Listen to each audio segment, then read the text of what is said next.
inay gudaha magaalada Gaalkacyo ku kufsadeen gabar 16 sano jir ahayd. wariyaha VOA Garowe Nuux Muuse Birjeeb ayaa warbixintan soo diray. shantan dhalinyaro ee ku eedeysnaa kufsiga ayaa laga soo kala qabtay deegaano kala duwan ay u baxsadeen markii ay geysteen kufsiga. waxaana uu dhacay saacado ka hor xilligii uu dhacay kufsigii loo geystay Caasho isla magaalada Gaalkacyo. waxaana shanta dhalinyaro ay da'doodu tahay 18 iyo 19 jir. xirlaali ku-xigeenka Puntland Maxamed Xareed Faarax ayaa VOA u sheegay in xukunkan lagu fulin doono dhalinyaradan.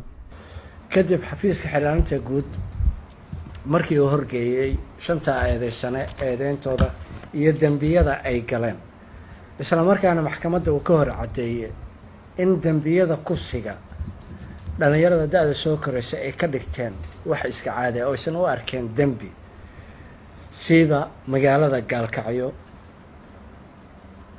kufsigana uu noqday mid baahay si haddaba loo tirtiro dambiga kufsiga ah. xafiiska xirlaalintu dambiyada tiriyada badan uu ku soo oogay maxkamadiina cadeemo hordhigay kadib maxkamadiina waxay ku xukuntay shantoodaba in la dilo oo la qisaaso. dhalinyaradan ayaa sidoo kale xukunkan ku mutaystay falal kale oo ku lamaanaa kufsiga waxaana xirlaalinta ay uga digeen dhalinyarada ku dhaqan Puntland caadeysiga kufsiga. kiisaska kufsiga kaliya lagu eedeyn maayo qofka markuu dambi galo oo kufsi kaliya hadduu noqdo kufsi wadareed iyo kufsi kali ah. waxaa kaloo jira dambiye kaloo weheliya mathalan eedeysanaha ama eedeysanayaashu waxay adeegsadaan hub, waxay wataan gaadiid. dhammaan arrimahaasina waxaa lagu khalkhalgeliyaa amniga guud. waxay ku sameeyaan handadaad, waa dembi. waxay sameeyaan afduub markay mobile furanayaan ama gabar ay kufsanayaan.